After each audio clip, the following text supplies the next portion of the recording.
Hello everyone. आपका ये जो बीपीएससी 68 जो मेंस का पेपर हुआ है 12 मई, है ना, 12 मई 2023 को। तो इस बार बहुत बड़ा चेंजेस कुछ होने वाला था, तो कुछ ज़्यादा चेंज तो हुआ नहीं है, लेकिन फिर भी हम लोग देखते हैं क्वेश्चन क्या आया है। तो जो आपका जीएस पेपर 1 है वो आपका 300 मार्क्स का पहले भी हुआ था, इस बार भी हुआ है। जैसा देख सकते हैं फुल मार्क्स 300 और आपका टाइमिंग है 3 आवर्स, ठीक है। तो इसमें बेसिकली पूछा क्या जाता है, तो हिस्ट्री सेक्शन जो आपका 3 क्वेश्चन आता है 114 मार्क्स का, 38 नंबर का एक क्वेश्चन, ठीक है। और सेकंड जो सेक्शन हो गया वो आपका हो गया करंट इशूज़ को लेकर, ठीक है ना। और थर्ड आपका हो गया स्टैटिक डेटिक डीआई डाटा इंटरप्रिटेशन, जो 2 क्वेश्चन बनाना होता है। 72 नंबर का ये होता है, ये होता है आपका 114 नंबर का।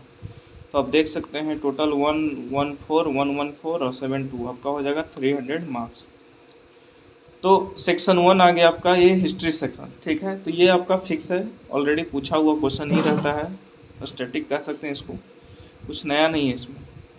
Right short notes on following, निम्नलिखित पर संक्षिप्त टिप्पणियां लिखिए। तो पहला कहता है government of India act 1858, Bharat सरकार अधिनियम 1858, 8 नंबर का ये है।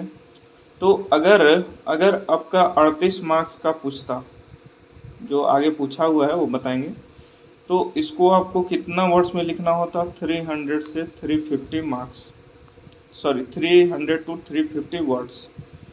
लेकिन अब तो ये मार्क्स डिस्ट्रीब्यूशन हो गया, ये आपका 8 number 8 number 7 number at all जो भी है, तो अब हमें वर्ड्स का भी तो डिस्ट्रीब्यूशन करना होगा। तो टोटल आपका ABCDE, ठीक है, 4 5 क्वेश्चन है। तो अगर 350 भी लेते हैं तो 5 से इसको डिवाइड करते हैं तो आपका हो जाता है 70 वर्ड, मतलब 65 से 70 वर्ड्स में आपको कंप्लीट करना है। तो अब आपको लिखना कैसे होगा, तो ऐसे वर्ड्स यूज करने होंगे जो एक से ज़्यादा मीनिंग को रिप्रेजेंट करते होंगे। तो government of India act 1858 already पूछा हुआ क्वेश्चन है, तो ये आप लिख सकते हैं। बिरसा मुंडा आंदोलन, ये भी लिखा हुआ है, पूछा हुआ है। इंडिगो या नील विद्रोह, ये भी पूछा हुआ क्वेश्चन है। पटना कलाम पेंटिंग, ठीक है ना। तो पटना कलाम पेंटिंग पहले आता था 38 मार्क्स का अकेले, अब लिखना है आपको इसको कितने में, 7 मार्क्स में। तो कहीं ना कहीं कंक्लूड तो करना होगा, क्वेश्चन आंसर को आपका प्रिसाइज मेथड में करना होगा, छोटे में, ताकि सारे कुछ उसमें इंक्लूड हो, ठीक है। अब है आपका development of caves in eastern India in ancient times, प्राचीन काल में पूर्वी भारत में गुहाओं का विकास, ठीक है ना। तो ये आपका 5 क्वेश्चन हो गया, पांचों क्वेश्चन कंपलसरी है लिखना। तो आप देख सकते हैं इसका मार्क्स डिस्ट्रीब्यूशन कैसे है, 8 8 8 7 7, तो 8 3 या 24 और 7 2 या 14, तो 4 4 8 2 8 3 38 38 मार्क्स का हो गया आपका। तो ये पूछा जाता है, ठीक है। आपका देखिए सेकंड क्वेश्चन जो है फुल्ली पूछा गया है आपका सिंगल 38, तो इसको आपको 300 वर्ड्स में आपको लिखना होगा।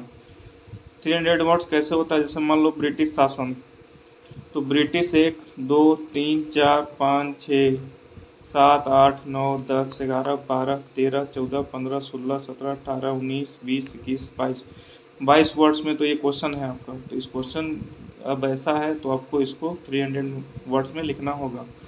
तो क्वेश्चन देखते हैं क्या कहता है, discuss the factor for the emergence of Indian national movement, how it give direction to the freedom struggle. तो ऑलरेडी ये आपका हिस्ट्री का रिपीटेड क्वेश्चन ही है कि भारतीय राष्ट्रीय आंदोलन के उदय के कारकों की चर्चा कीजिए, इसने स्वतंत्रता संग्राम को किस प्रकार दिशा दी, ठीक है। तो इसको लिखिए, या तो फिर अथवा में इस क्वेश्चन को आप लिख सकते हैं, दोनों में जो आपको सुटेबल हो। Discuss the growth of colonial technical education in Bihar under various scheme of British rule, critically analyse its impact. तो ब्रिटिश शासन की विभिन्न योजनाओं के अंतर्गत बिहार में औपनिवेशिक तकनीकी शिक्षा के विकास की चर्चा कीजिए, इसके प्रभाव का आलोचनात्मक विश्लेषण कीजिए, ठीक है। अब आता है आपका थर्ड, ठीक है ना। थर्ड क्वेश्चन, क्योंकि 3 क्वेश्चन आपको आता है, 3 क्वेश्चन इंटू 38 मार्क्स का, तो 18 के 24 3 3 9 10 11 114 मार्क्स का आपका होगा। तो ये किधर चला गया, देखते हैं किधर गया ये।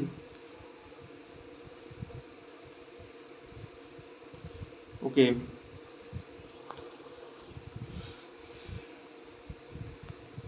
ठीक है, तो आपका क्या था यहाँ पर, ये हो गया कि ब्रिटिश शासन की विभिन्न योजनाओं के अंतर्गत बिहार में औपनिवेशिक तकनीकी शिक्षा के विकास की चर्चा कीजिए और इसके प्रभाव का आलोचनात्मक विश्लेषण कीजिए। ठीक है, थर्ड क्वेश्चन है आपका कि analyse the development of temples in north India in ancient time.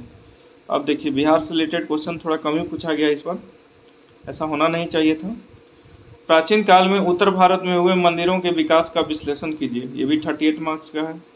Describe Rabindranath Tagore ideas of society and culture, तो इसको नहीं छोड़ के इसको भी लिख सकते हैं आप। रविन्द्रनाथ टैगोर का जो समाज और संस्कृति पर रविन्द्रनाथ टैगोर के विचारों का वर्णन कीजिए। तो ये आपका हो गया हिस्ट्री सेक्शन का। ठीक है, 114 नंबर का हो गया। अब आता है section 2, that is current issues national and international including Bihar.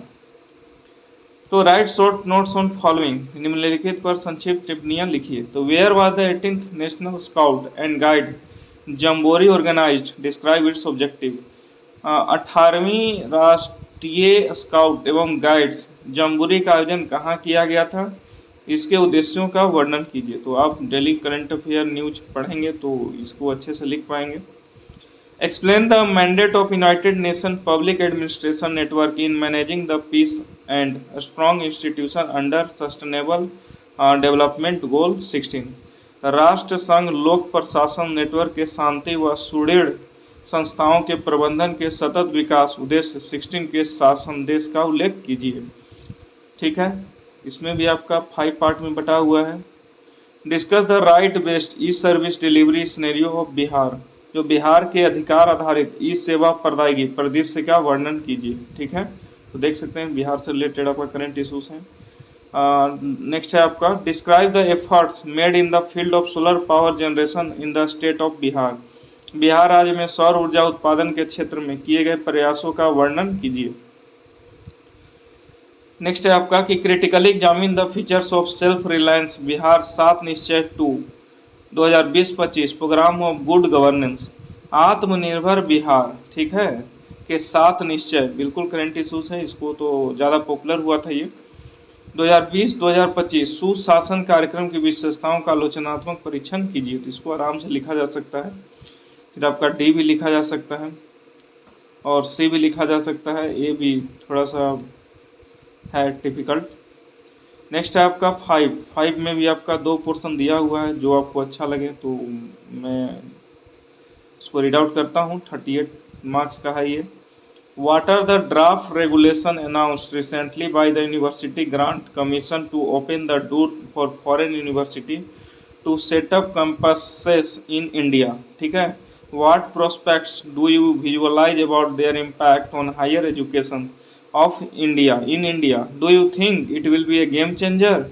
Give argument in support of your answer. जो भी आप आंसर देंगे उसके सपोर्ट में आर्गूमेंट भी दीजिए।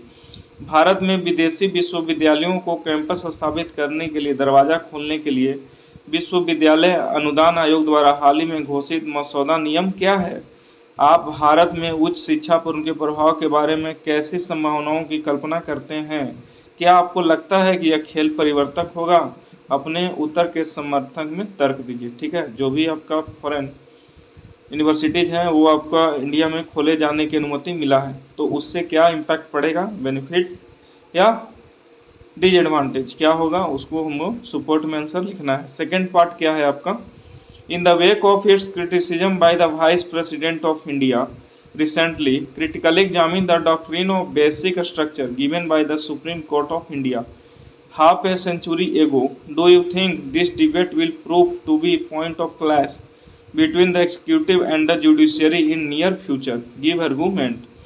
आधी सदी पहले भारत के सर्वोच्च न्यायालय द्वारा दिए गए बुनियादी ढांचे के सिद्धांत के बारे में हाल ही में भारत के उपराष्ट्रपति द्वारा आलोचना का आलोचनात्मक परीक्षण कीजिए। जो आलोचना हुआ है ना सर्वोच्च न्यायालय द्वारा, उसका आलोचनात्मक परीक्षण कीजिए। क्या आप समझते हैं कि यह बहस कार्यपालिका और न्यायपालिका के बीच निकट भविष्य में टकराव का मुद्दा साबित होगा? तो करंट के साथ साथ पॉलिटी भी इसमें इंक्लूड है। 6 क्वेश्चन है आपका, जो भी 3 क्वेश्चन लिखना होता है हर एक सेक्शन में, तो ये आपका छठा क्वेश्चन है। Do you think India must reclaim the leadership of developing world through its ambition to steer the G20 summit in Delhi to success later this year? Despite India's own enduring development challenge, do you think India faces the real difficulty of uniting the global south in pursuit of common goals? Write your answer with convincing argument. क्या आपको लगता है कि इस साल के अंत में दिल्ली में होने वाले G20 शिखर सम्मेलन को अपने स्थायी विकासात्मक चुनौतियों के बावजूद भारत को अपनी महत्वाकांक्षा के माध्यम से सफल बनाने के विकासशील दुनिया के नेतृत्व को पुनः प्राप्त करना चाहिए? ठीक है। क्या आपको लगता है कि भारत को दक्षिण विश्व की आम लक्ष्यों की खोज में एकजुट करने में वास्तविक कठिनाई का सामना करना पड़ रहा है? तो अपना उत्तर ठोस तर्कों के साथ लिखिए। ठीक है। सेकंड इसका पार्ट है, जो अगर वो नहीं तो ये evaluate the role of United Nation in assess and resource management about support of Syria and Turkey earthquake disaster. जो सीरिया और टर्की में अर्थक्वेक आया था तो बहुत ज़्यादा नुकसान पहुंचा था, तो उसके बारे में आपको लिखना है कि यूएन ने जो अपना रोल अपनाया था तो क्या मैनेजमेंट ठीक से किया था उसने। सीरिया व तुर्की भूकंप आपदा सहायता में राष्ट्र संघ की पहुंच एवं संसाधन प्रबंधन भूमिका का मूल्यांकन कीजिए। ठीक है। तो ये आपका हो गया सेक्शन टू में आपका लिखना है 3 क्वेश्चन, जो कि प्रत्येक आपका 38 का है। तो यहाँ से आ जाएगा 114। पहला में भी हमने 114 का देखा। अब बचा 72, तो 72 नंबर आपका हो जाएगा DI। ठीक है ना। तो ये आपको 72 में 72 नंबर दिलाएगा। ठीक है। तो इसमें क्या है कि प्रैक्टिस के ऊपर डिपेंड करता है, फिक्स है इसी टाइप के क्वेश्चन आते हैं। I will read this question. Study the following table carefully and answer the question given below. Highest and average marks obtained by student in 5 subject during 2012 से 17। The maximum marks in each subject are 100। तो आप देख सकते हैं table दिया हुआ है subject.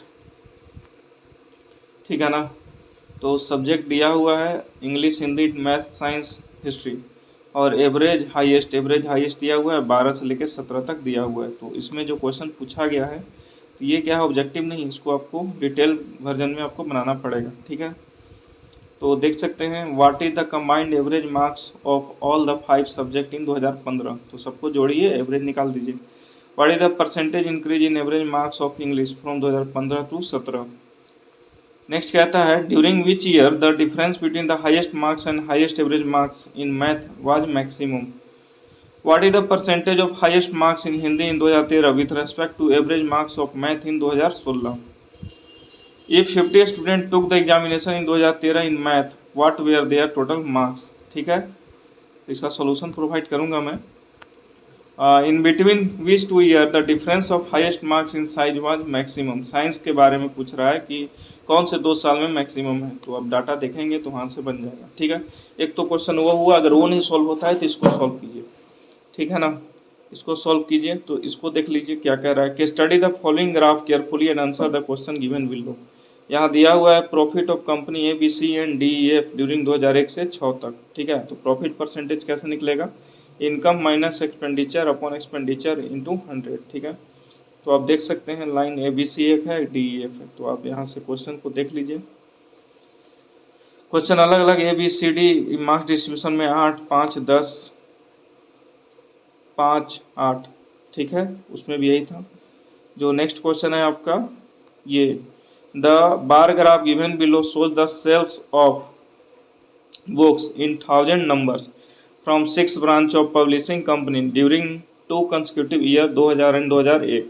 Sales of book in 1000 numbers from 6 branches B1, B2, B3, B4, B5 and B6 of publishing company in 2000 to 2001 was following।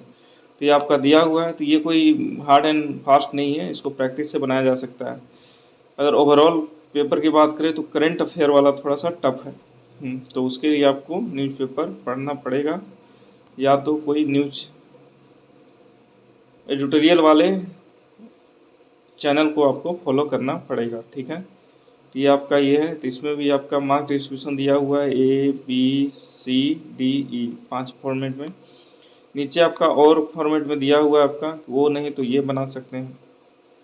तो ये आपका देख सकते हैं आपका परसेंटेज डिस्ट्रीब्यूशन पाई चार्ट का क्वेश्चन है ये। तो जो आपको अच्छा लगे, क्योंकि यही आपका है जो आपका टोटल 72 में 72 मार्क्स यहाँ से आप अचीव कर सकते हैं, बाकी का गारंटी नहीं है। ये भी आपका ABCDE मार्क्स डिस्ट्रीब्यूशन है। तो इस तरीके से आपका पेपर टोटल आपका कंप्लीट होता है। तो जो जीएस पेपर 2 होगा उसका भी हम लोग एनालिसिस देखेंगे। तो okay, thank you very much.